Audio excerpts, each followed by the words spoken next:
Good morning, everyone. The topic assigned to our group is attraction and intimacy. In this discussion, I will talk about what attraction and intimacy mean, the need to belong, what leads to friendship and attractions, and lastly, explain proximity in details. These ideas help us understand how relationships starts, grow, and why connections with others are so important in our lives. Let's begin with attraction and intimacy. Attraction is a sense of interest, desire, or closeness we feel towards another person. So, hindi siya laging nagre-refer into romantic or physical attraction. It can also lead to be emotional or social. For example, na-attract ka sa isang tao because of their kindness, humor, or shared interest. For example, sa real life, pag may classmate ka na may same hobbies as you and you both love music or basketball, so dahil doon sa shared interest nyo, you start spending more time together. So, ganun mag-work yung attraction, nag-create siya ng connection. Intimacy, on the other hand, is the feeling of emotional closeness and deep connection with another person. It's when you can be open, honest, and vulnerable, sharing your thoughts and feelings freely. So, ang intimacy, nagbibuild siya ng trust and comfort between two people. For example, sa best friends who share secrets and support each other, true problems show emotional intimacy. Sa relationship naman, couples who communicate openly and feel safe expressing their true selves have developed intimacy. Next, let's talk about the need to belong. According to social psychologists, humans have the powerful need to form and maintain close relationship. The need to belong means na tayong mga tao, natural na sa atin na gustong makafeel na accepted tayo, love, and part of the group. We build friendship and relationship because being connected makes us happy and supported. Like when we feel left out, we feel sad or lonely, and that's how important belonging is to us. For example, when you hang out with your barkada and everyone laugh together, you feel comfortable and accepted.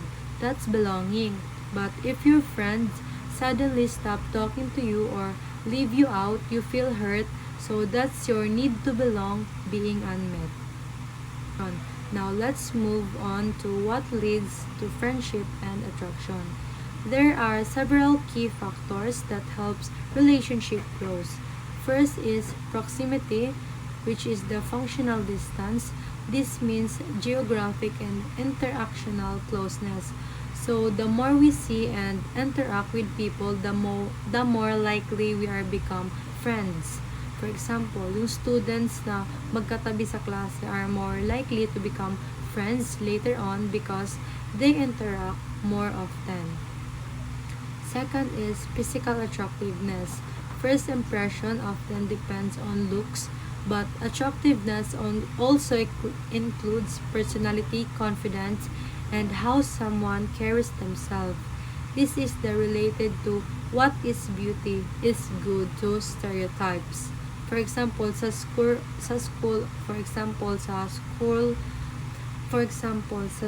or workplace, mas ina-approach nila yung taong appealing or well-presented para sa kanila because they assume that that person has a positive qualities.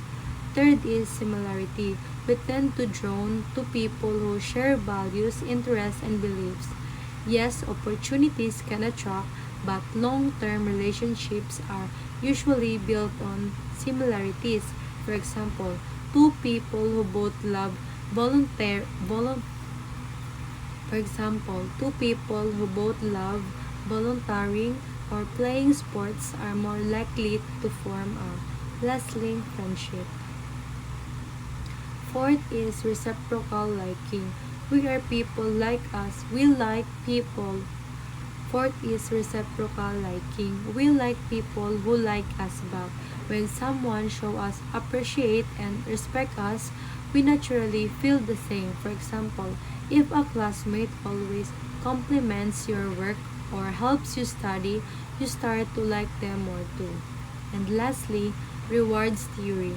We prefer pe- and lastly, rewards theory. We prefer people whose presence or behavior makes us feel good and rewarded. For example, you may enjoy being around friends who always makes you laugh or motivates you to do better. Next slide is proximity in details. Isa siya sa mga strongest isa siya sa mga strongest predictors sa friendship. So, proximity refers how close we are to other people. Let's now focus more deeply on proximity. Isa siya sa mga strongest predictors when it comes to friendship. Proximity refers how close we are to other physical or in terms of our daily interaction. It allows us to meet people more often and form bonds naturally. However, it's not just about physical distance. It's also about functional distance or how often path across. For example, in real life, two students who sit near each other in class or work on the same group projects have more chances to talk, collaborate, and eventually become friends. That's why you often form friendship with classmates, co-workers, or neighbors rather than random strangers far away. Physical attractiveness. This is one of the strongest factors that influence our first impression of someone. People often believe that those who are good looking also have other good qualities. This is called the what is beautiful is good stereotype. Both men and women value physical appearance when it comes to dating or choosing a partner. For example, during a blind date, even if the person is kind, most people feel more interested in counting the date if they find the other person physical attractive. Similarity and liking. We are more likely to be attracted to people who share similar beliefs, attitudes, values, or interests. Similarity gives us a sense of comfort and understanding because it supports and validates our own views.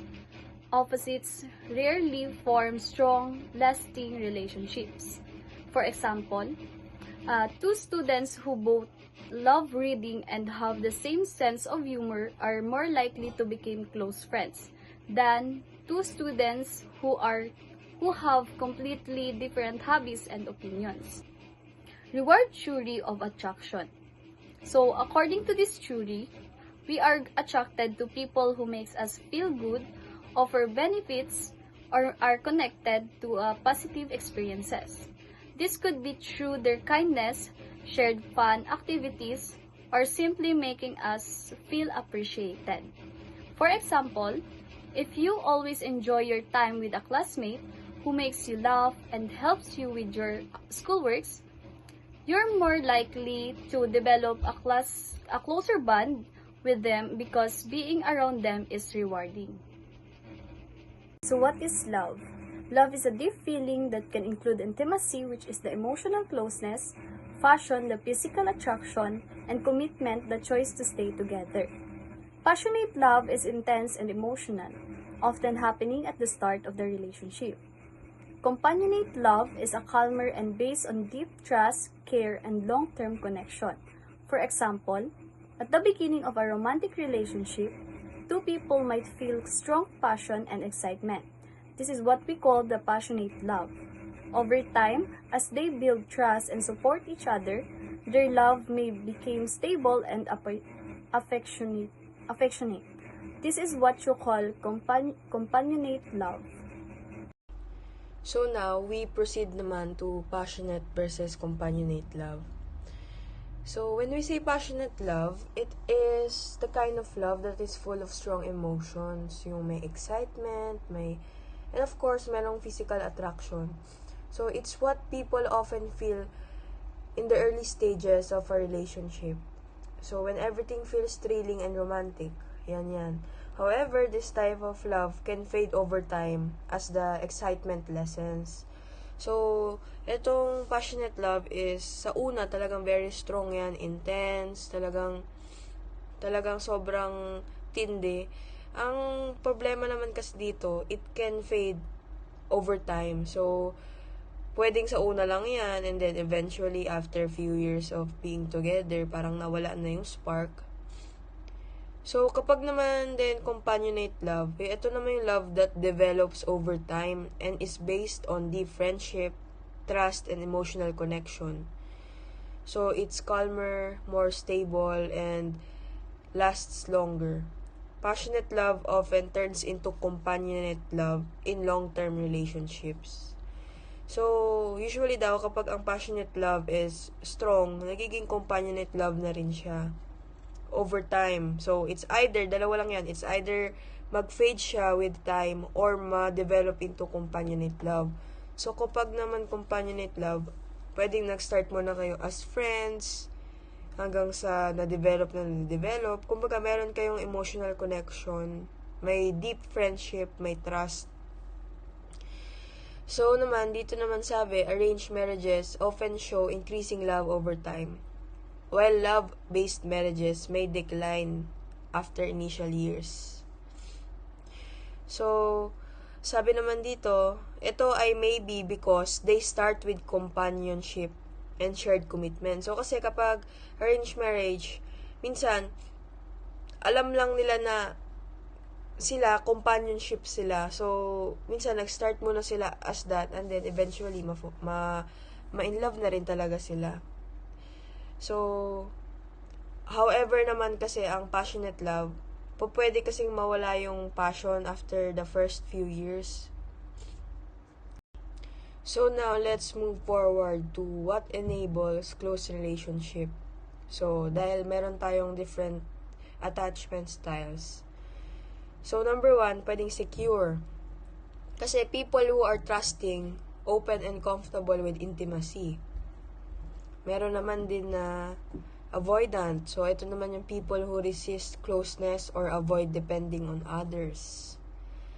At meron din tayo na insecure. So, yung people who worry about being rejected or not being loved enough. So, pag equity naman, relationships are stronger when both partners give and take fairly. So, if one person always sacrifices and the other always receives, pwedeng magkaroon ng problems in the future. Meron din namang self-disclosure, yung sharing your personal thoughts, fears, or dreams with your partner builds trust and emotional closeness. So, last but not the least, how do we maintain relationships? No, kasi sabi nga passion fades but commitment and companionship keeps the love strong. So, over time, the excitement decreases, but shared values, effort, and emotional support sustain the relationship. So, yun ang important. When entering a relationship, kailangan andun yung commitment all the time. Hindi kasi pwedeng basta mahal mo lang siya eh. Kasi it's a lifelong commitment and companionship. Yun yung magpapa-make sa relationship nyo as strong as ever. Especially kapag meron kayong shared values, may equity, mutual support, very important yan. Kailangan i-support mo yung partner mo. Yung having common beliefs and treating each other fairly helps couples stay happy. So, meron din tayong cultural influences. So, Western culture, romantic focus. Because it often emphasize romantic love, yung feelings and attraction. Kapag naman Asian cultures, they tend to value practical and family-based love, focusing on commitment, respect, and social harmony. So, for example, kapag Western, yung couple na Western, pwede na sabihin na, we stay together because we're in love. However, kapag naman sa Asian couple, pwede rin nila sabihin na, we stay together because we have built a family and a life based on respect and responsibility. So, dito makita natin yung difference ng Western at saka ng Asian.